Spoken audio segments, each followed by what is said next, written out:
Catastrophe naturelle pour Coran après les inondations de juin et les brûleurs de loups qui joueront la finale de la Coupe de la Ligue. Depuis ce lundi, la commune de Coran est reconnue en état de catastrophe naturelle. Le 6 juin dernier, ce petit ruisseau apparemment inoffensif était sorti de son lit, provoquant des inondations et des coulées de boue exceptionnelles. Aujourd'hui, le ruisseau a repris son cours normal. Et pourtant, il y a 7 mois, cette rue était sous les eaux. 27 habitants ont été sinistrés. Christine Charignon n'est pas prête d'oublier cette journée. Il y avait de l'eau à peu près jusqu'ici. On voit encore les traces. Et ça forçait contre la maison avec l'eau qui rentrait sur cette mezzanine et qui tombait, alors on ne va pas dire les chutes du Niagara pour ne pas exagérer, mais qui tombait à flot continu. Conclusion des experts, 5 000 € de dégâts dans cette maison. Christine Charignon n'aura pourtant rien à débourser. Grâce au décret de catastrophe naturelle, elle sera totalement indemnisée par son assurance, comme les habitants de Mélan, Montbonneau et Saint-Martin-d'Air. Ils ont été victimes des mêmes pluies diluviennes, mais l'état de catastrophe naturelle a été reconnu en septembre. Pour la petite ville de Coran, la démarche a été plus longue, car plus difficile à traiter. Ils ont en réalité plus de monde au niveau de l'encadrement, on va dire, administratif. Beaucoup plus d'ingénieurs, beaucoup plus de personnes, on va dire, peut-être pas compétentes, mais à un niveau plus élevé. Ils ont les moyens, de par leur population, d'avoir effectivement plus d'administratifs. Ouais.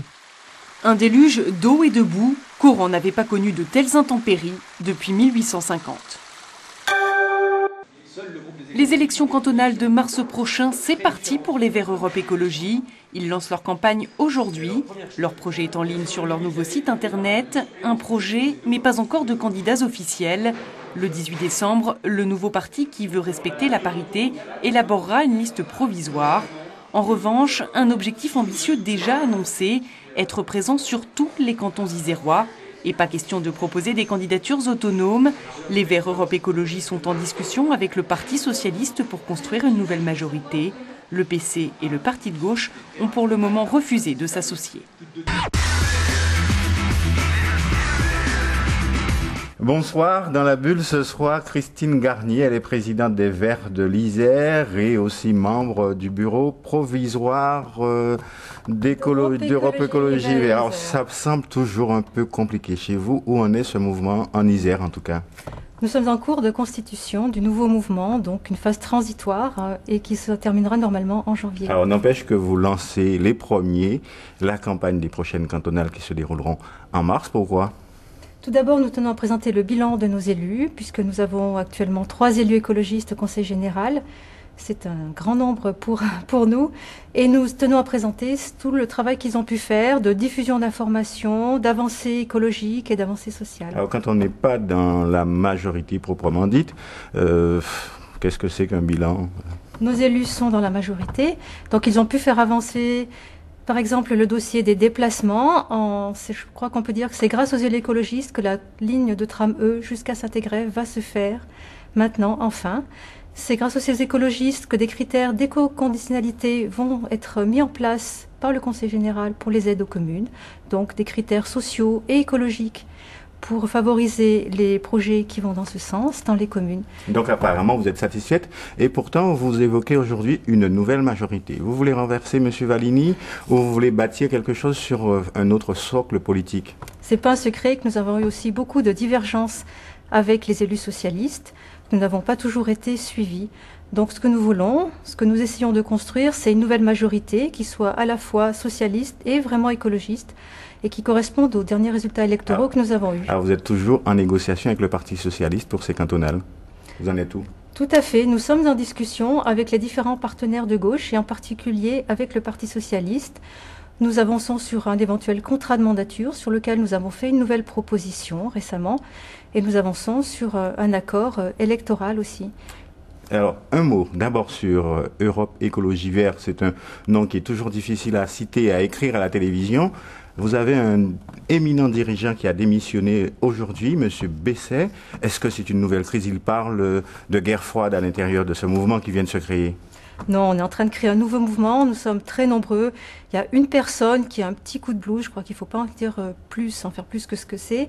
Il n'a pas démissionné du mouvement, il a juste décidé de ne pas être le président du nouveau conseil fédéral. Il sera probablement le président de la nouvelle fondation, ce qui est un rôle très important. Il a dit par exemple que le mouvement était à l'image de ce nom à rallonge. Je vous l'ai dit, c'est un nouveau mouvement, c'est un peu compliqué, c'est normal que sur le nombre, il y ait des personnes, y compris une personne éminente, qui puisse avoir un petit coup de blues, peut-être parce qu'elle ne va pas avoir la place qu'elle pensait avoir. Mais ce qui est important pour nous, c'est vraiment que le mouvement avance. Et en Isère, nous n'avons aucune difficulté, nous travaillons vraiment bien tous ensemble. Merci Christine Garnier, merci de nous avoir suivis. Bonsoir.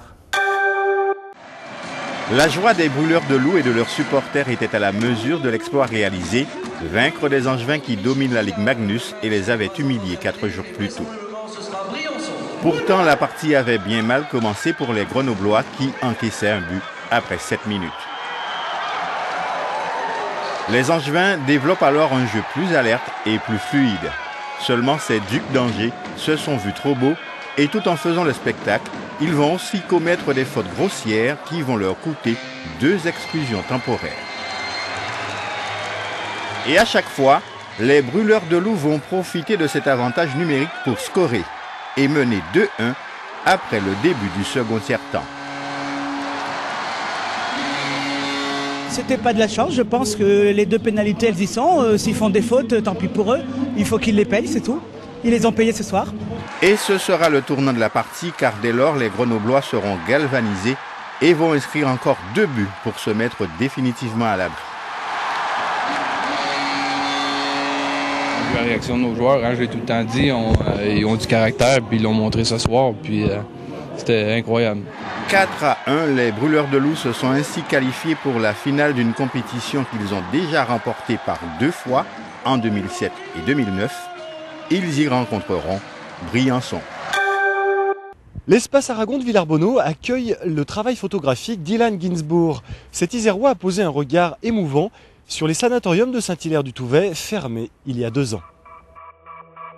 J'ai commencé à regarder, j'ai vu qu'il y avait une porte qui était cassée et ouverte et je suis rentré, mais petit à petit. Ilan Ginsbourg habite le plateau des Petites Roches, tout près de Rocheplane, l'un des 3 anciens centres de soins de Saint-Hilaire. Au printemps 2009, cet ingénieur passionné de photos est entré sur la pointe des pieds dans cet immense vaisseau fantôme, fermé quelques mois plus tôt après des décennies de vie. Il y est revenu plusieurs fois pour tenter de capturer l'âme d'un lieu abandonné puis saccagé. Je me baladais avec mon trépied parce qu'il n'y a pas beaucoup de lumière, enfin là où on se trouve il y en a, mais et je faisais des photos tout doucement, une par une, 10 secondes, 20 secondes, 30 secondes d'exposition, en espérant ne pas faire de mauvaises rencontres, et il se trouve que j'en ai jamais fait. Mais les fois où j'ai entendu des bruits bizarres dans le bâtiment, je me suis fait tout petit, tout discret, et je suis parti. Sol jonché de débris de verre, mobilier pillé, plafond éventré, Rocheplane ressemble à un champ de bataille. Plus qu'un témoignage, c'est un regard singulier sur cet hôpital vidé de ses patients, de ses soignants, qu'Ilan a voulu nous montrer. La motivation de ma démarche est un peu quand même dans ce sens-là de regarder comment on vit aujourd'hui, nous globalement en société, pourquoi on prend des décisions de fermer certaines choses, de détruire d'autres, qu'est-ce qu'on favorise, qu'est-ce qu'on défavorise, et je trouve ça dommage qu'on abandonne des endroits comme ça, quoi. Accrochés dans le hall de l'espace Aragon de Villarbonneau, les photos d'Ilan Ginsbourg nous renvoient un sentiment mélangé entre leur beauté esthétique et le malaise qu'elles traduisent, une expo nécessaire à découvrir jusqu'au 14 décembre.